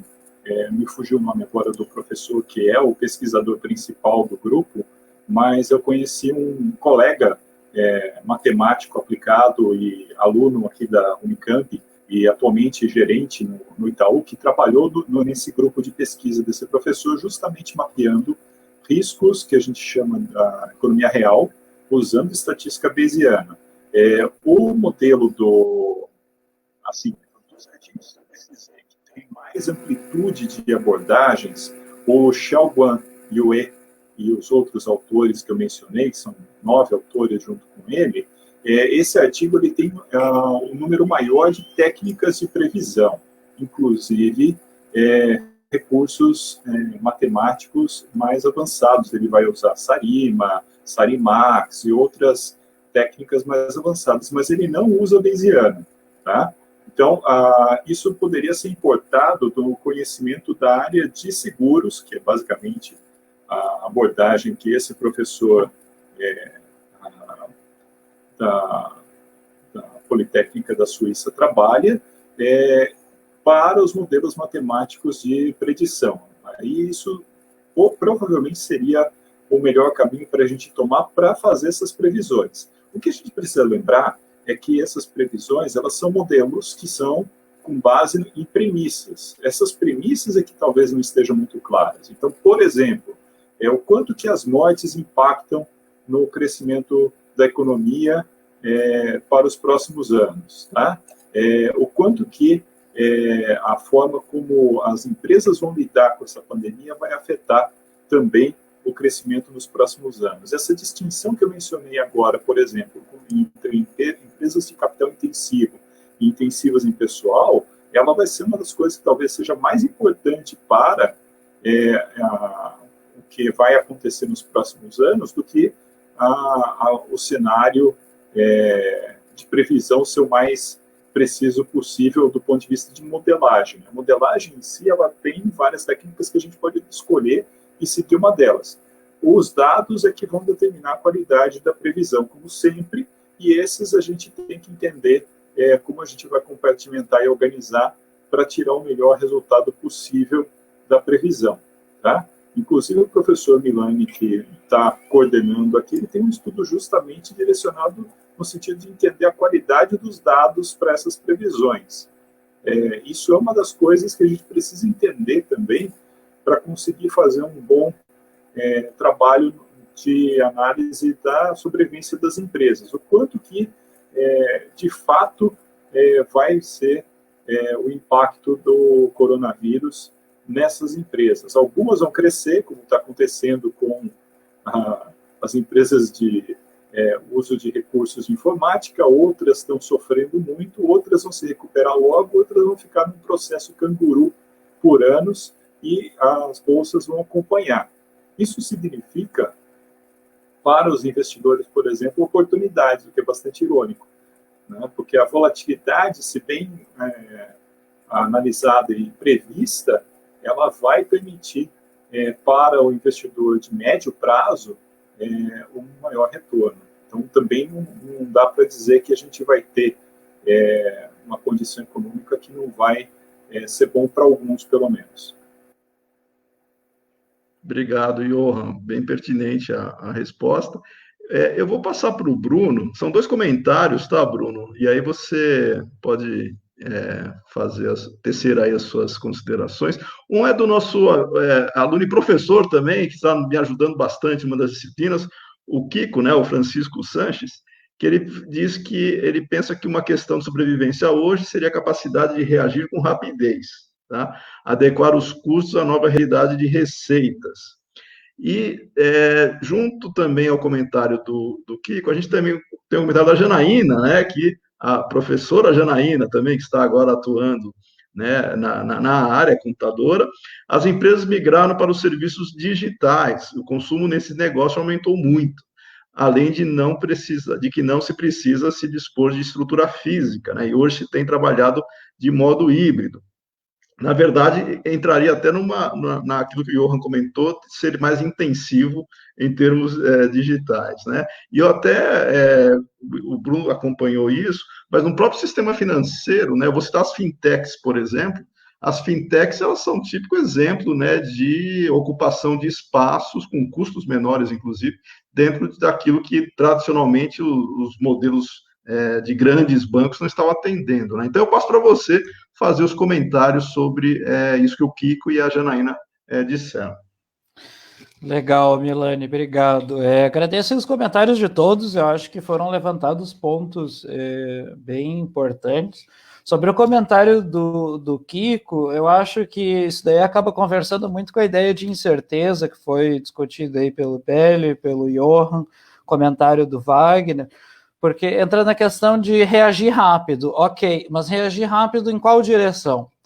Se a gente está num ambiente de grande incerteza, sabe? Eu até estava recuperando aqui uma informação que, dando o devido crédito, eu aprendi com a Adriana Bin, que é professora da FCA e divide disciplina comigo. de uma definição que se utiliza muito o pessoal que trabalha com prospecção tecnológica, que se populariza lá com o secretário de Estado dos Estados Unidos em 2002, o Donald Rumsfeld. Então, eu tive que colocar aqui, porque senão vocês vão entender por que eu me atrapalharia. Ele divide aí em diferentes tipos, né, de desconhecidos, que identificam os graus de incerteza. Então, você tem os baixíssimos graus de certeza, os conhecidos, as coisas que nós conhecemos e entendemos, né, conseguimos compreender, os conhecidos desconhecidos, que são as coisas que a gente sabe que existem, mas a gente não compreende ou não leva em conta no processo de decisão. Você tem os desconhecidos conhecidos, que são as coisas que a gente entende, mas que a gente não está prestando atenção, não está a par, não está consciente. E você tem os desconhecidos, que são as coisas que a gente nem sabe que podem influenciar o ambiente econômico, para pegar aqui o contexto que a gente está utilizando, e também a gente não tem nem capacidade cognitiva para colocar isso dentro do nosso radar. E esse nível, eu não sei em qual estágio exatamente a gente está, mas a gente está em algum nível de desconhecido, tá? E isso daí acaba tendo um impacto bastante grande na forma como a organização reage. Então, eu concordo que a reação rápida ela é importante, até eu mostrei os dados ali, o cash runway das empresas, boa parte é bem curto, então elas precisam, de fato, reagir rápido, caso de novos empreendimentos, mas reagir rápido não significa que estão reagindo certo, né? Só para puxar, bom, antes de comentar o ponto ali que a Janaína levantou, eu queria só fazer um breve comentário sobre o ponto do Senichiro, que eu achei bem interessante ali, sobre a questão do empreendimento em tempos de crise, né? Eu concordo plenamente, eu acho que é bem relevante isso, você acaba chegando numa situação de pessoal aí na literatura macroeconomia chama de hoarding, né? Psicologia também, você tem esse processo de acumulação pela incerteza, né? Você não sabe sobre o futuro, você tende a reter ativos. O Japão, um país que vem enfrentando níveis altos de hoarding há décadas, já desde a crise na década de 80. Minha grande preocupação, no caso brasileiro, é que a gente teve períodos de estabilidade e isso não nos levou aí a crescimentos em termos de produtividade agregada. Isso daí toca tanto no âmbito microeconômico quanto macroeconômico. Tá? No Brasil, a gente tem um pensamento, não sei se é só no Brasil, mas no Brasil esse é um pensamento bem difundido, que a gente busca soluções de curto prazo para resolver problemas de longo prazo. Então, a questão de produtividade você não consegue resolver com política econômica de curto prazo. Você tem determinantes de longo prazo que a gente não lida com eles. Desde a década de 50, que eu posso falar com certeza, que é para quando a gente tem dados interessantes aí do Conference Board para a evolução de produtividade. Enfim, sobre o comentário da Janaína, acredito que isso entre dentro da discussão de heterogeneidade setorial, tá? Você tem setores que você tem essa migração digital, mas isso não é possível para todos os setores. E isso também não é possível na mesma medida para todos os países no mundo. Então, dá um exemplo aqui, iniciativas do Google e do Facebook que ficaram famosas, foram popularizadas aí em 2, 3, 4 anos atrás, você levar aqueles balões que fazem transmissão de sinal Wi-Fi para regiões carentes. Por que eu estou comentando isso? Se você tem essa migração digital com a disparidade de acesso à infraestrutura digital, você tem a probabilidade de acentuar aí, desigualdade em âmbito internacional. Aí eu não estou falando só no Brasil, mas a gente teria certamente isso também em termos de geração de disparidade regional dentro do Brasil. Um outro ponto é que isso, se você tem esse movimento em grande escala, uma preocupação, e eu não tenho a resposta, mas é uma coisa que me surge aqui como um ponto para se explorar, é o impacto disso na indústria de construção civil e aluguéis, etc., porque você acaba tendo uma queda de demanda acentuada sobre disponibilidade de espaço, porque as pessoas começam a trabalhar de casa, como ela comentou, você não tem o uso intensivo de fábrica, de escritório, enfim, etc. Qualquer coisa que você puder deslocar para a atividade digital, e a gente sabe que o setor aí de construção civil, o setor imobiliário, é um setor bastante importante aí dentro da estrutura econômica. Então, é só para colocar aqui que às vezes a coisa é o cobertor curto, às vezes parece que é uma solução, mas você acaba tendo mais adiante ali impactos negativos. É sempre muito difícil de você conseguir contabilizar isso, como o Johan colocou lá na discussão dele sobre os trabalhos. O Robert Barro, eu li bastante no doutorado, vou ser sincero que faz bastante tempo que eu não leio, eu li bastante o Sally Martin, que foi pupilo dele também, né? Mas o sistema econômico ele é muito complexo, então você ter esse deslocamento de uma atividade, você pode ali na frente acabar tendo efeitos não esperados, muitas vezes indesejáveis. Ok, obrigado, Bruno. O nosso tempo, de fato, ele corre rápido, né? Então, acho que até teria outros tópicos para a gente desenvolver, mas eu só vou rapidamente, né? Antes, tem um comentário que eu acho que o Márcio também consegue fazer rapidamente, né? Tecer alguns. Foi o Marco Aurélio que fez, vou colocar aqui na tela, tá, Márcio? Aí você também comenta. O Marco destaca que um ponto importante é a questão do fluxo de caixa, né, de entradas e saídas, né, que, como o Johan também tinha colocado, né, e como é que a gente vai pensar em custo de capital nesse momento, diante de incertezas, né? Fica uma questão bastante complicada, porque a incerteza faz com que as taxas, inclusive, que a gente vai considerar nos modelos, elas fiquem totalmente voláteis, inclusive, em termos de, conforme o analista, vai variar bastante, eu acho, uma taxa para outra, né?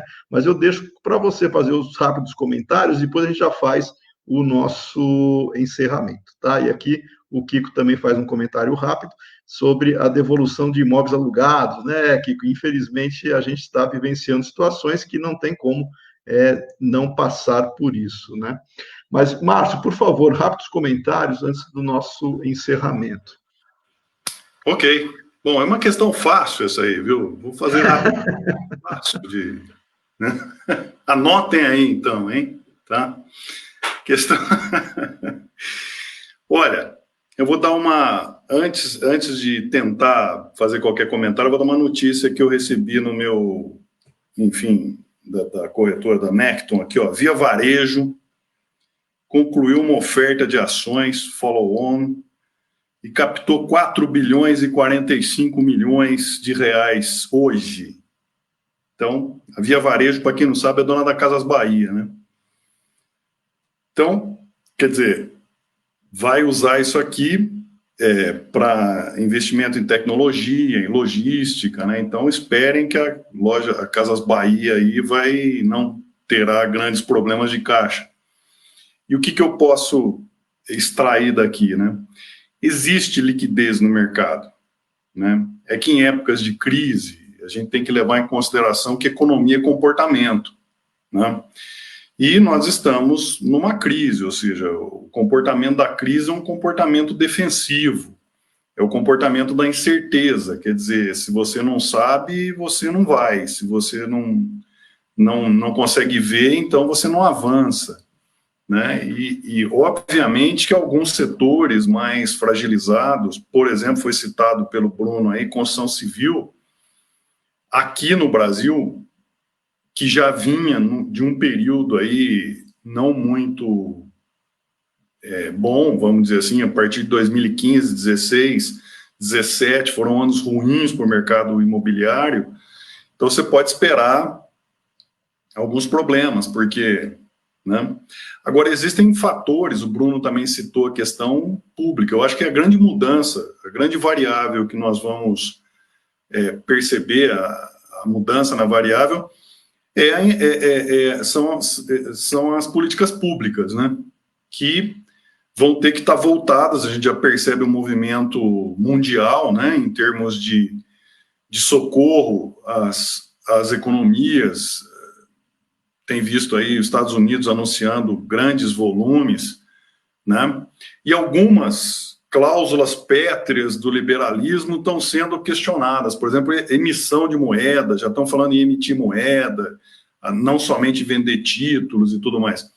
Então, essa questão da liquidez, eu acho que as empresas, dado esse ambiente de incerteza agudo, né, que nós vamos passar aí nos próximos 6 meses, 1 ano, até 2 anos, ele vai ter que ter, digamos assim, uma solução externa às empresas, ou seja, os governos, né, os bancos centrais, enfim, e, digamos assim, o Estado vai ter que cumprir o papel dele como nunca, né, ou seja, é economia de guerra, né. Pouco tempo atrás eu estava vendo um documentário a respeito da reconstrução da Alemanha, da reconstrução do Japão pós-Segunda Guerra, né?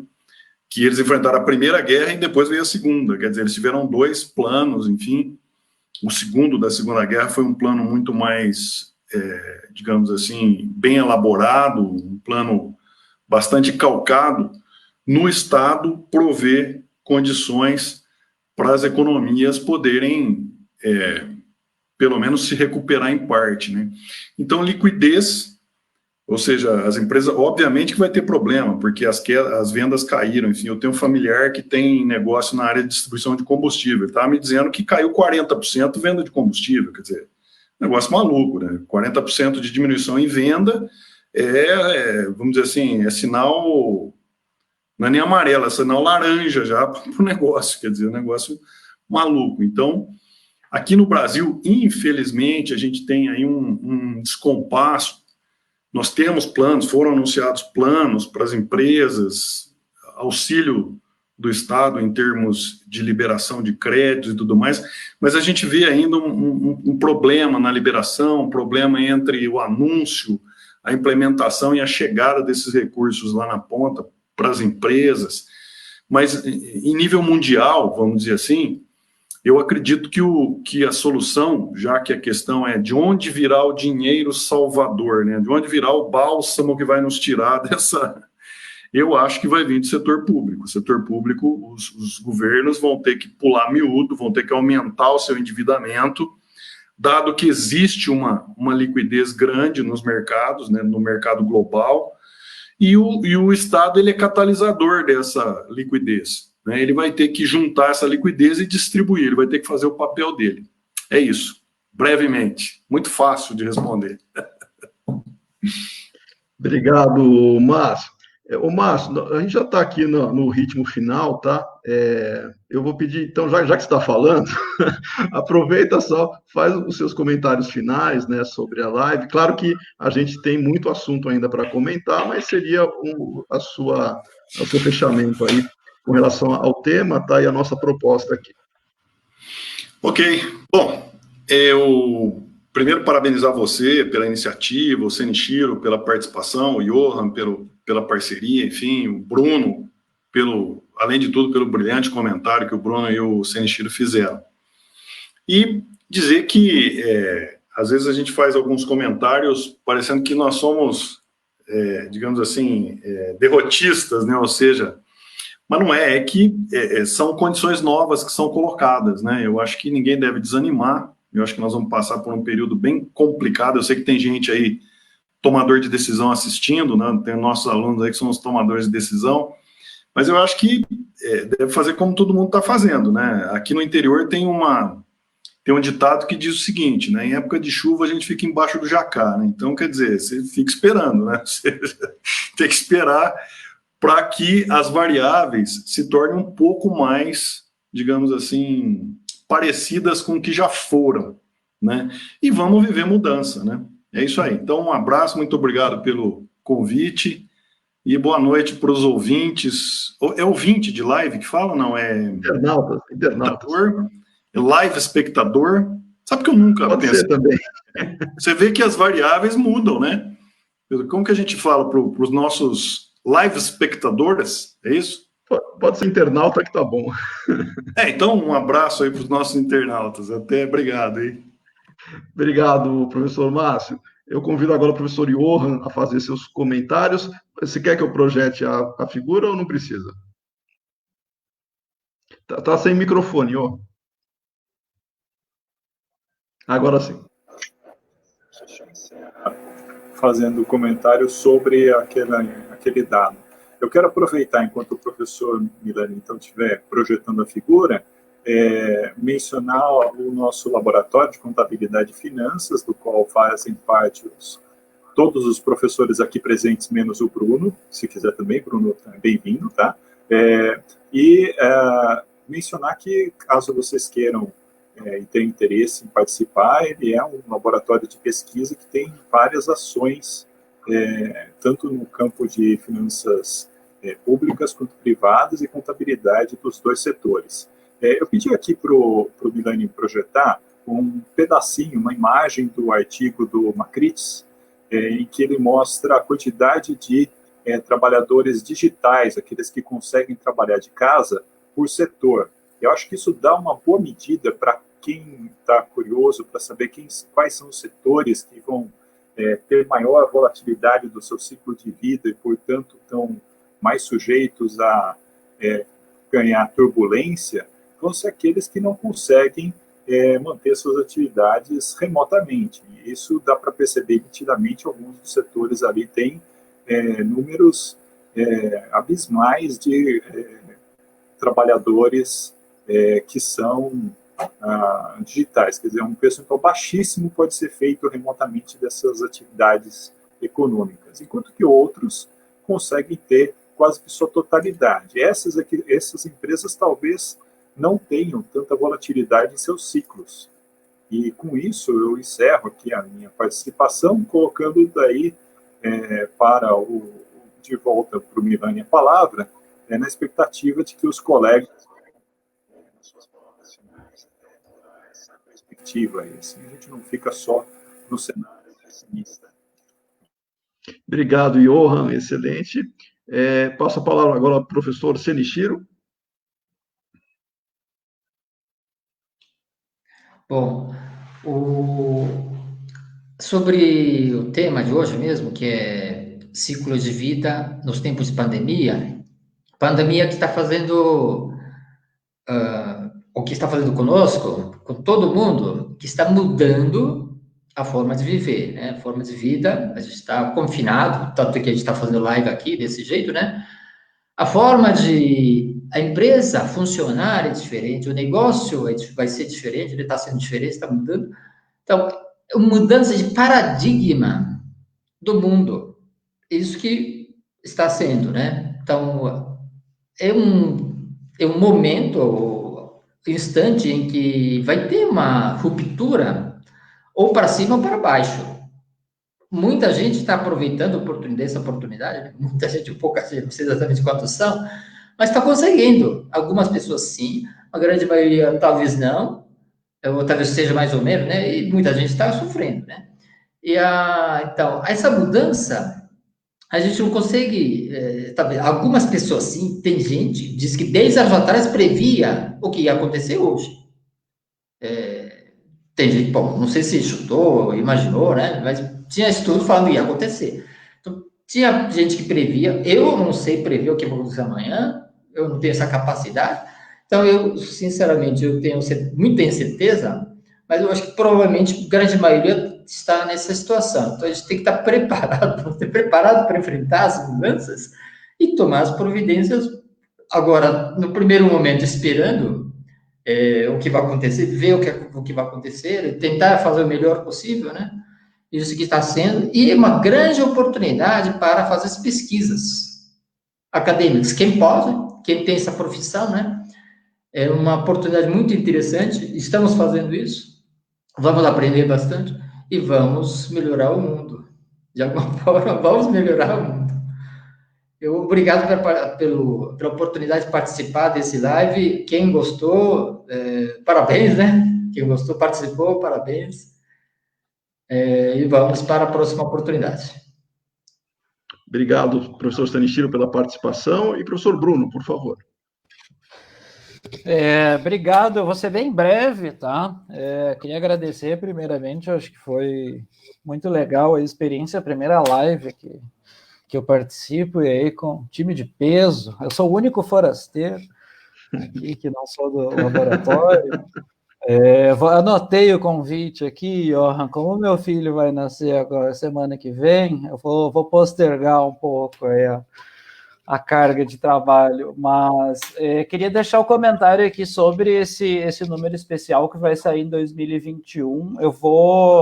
Quando a gente tiver tudo organizado, eu vou compartilhar aí com os colegas, então isso acaba saindo na própria página do programa de pós-graduação, que vai ser um número especial voltado justamente para entender essa dinâmica, ecossistemas, cadeias globais de valor e Covid-19. Eu acho que é um ponto que ficou claro na live, eu fico feliz, né? Muitas vezes a gente entra num espaço de discussão e tem muita resposta para coisas que a gente ainda não tenha realmente uma noção exata do que está acontecendo. Então, eu senti aí nos colegas justamente essa preocupação de tentar entender as coisas. Concordo com o Belli, eu acho que a gente vai precisar esperar algum tipo de normalização no sentido da gente saber qual que é o novo ritmo das coisas, enfim, para a gente conseguir efetivamente traçar aí um horizonte mais claro, mas já fica o convite aí para os colegas e para o pessoal aí os internautas. Eu notei aqui que o Milani, eu não escuto o internauta desde 1999, mas fica o convite para os internautas aí para participar do número especial. Eu passo as informações, obviamente, mas o pessoal já pode ir se preparando aí com antecedência. Prazer aí compartilhar o tempo com vocês. Legal, obrigado, professor Bruno. Quero também agradecer aqui a todos que participaram, direto ou indiretamente, o pessoal que fez perguntas. Eu vi aqui vários colegas, alunos nossos também estão participando, né? Não sei se eu citei todos, mas me perdoem se não citei, mas dentro do possível, o André, o Wagner já citei, a Carolina Gazeta, muito bem. Deixa eu ver quem eu não tinha citado aqui. O Décio já tinha citado, a Janaína, o Kiko, o Wagner já foi, o Marco foi no final agora, a Nana, enfim, o Gustavo. Acho que dentro do possível a gente foi trazendo as questões, e em nome do programa de pós-graduação em administração, né, nos cursos de mestrado e doutorado em administração, fica aí o convite também para que nós tenhamos debates e temas, né, que possam até ser sugeridos por todos, que nós possamos fazer outras lives, que seja, ou outras oportunidades de reunião para discussão, porque são temas não só esses emergentes, né, mas também alguns já mais tradicionais que poderiam consumir aí bastante discussão. Eu acho que o papel nosso é esse mesmo, tá? É fomentar a reflexão, fomentar debate. Então, em nome do programa, eu quero agradecer a todos pela participação, os professores convidados, tá? Pela ótimos comentários, e fica aqui a deixa, né, para que acompanhe as nossas páginas, né, tanto do PPGA quanto do LabFIC, para outras oportunidades como essa, e também só deixar que o programa, o de nossa administração, em breve nós lançaremos os editais, tá, para a turma de 2021, de mestrado e doutorado. As nossas turmas são anuais, né? Nós não temos a entrada no meio do ano somente para aluno especial, né? Então, para aluno regular, em breve nós teremos aí o lançamento dos editais, então fiquem acompanhando na nossa página. Um grande abraço para vocês, boa noite a todos. Agradeço também à FCA, né, pela divulgação, por todo o apoio e amparo aí que tem sido feito, e que possamos nos encontrar em próxima oportunidade. Até mais. Até mais, boa noite. Um abraço para todos. Até mais, gente. Boa noite. Olha, espera aí, eu estou...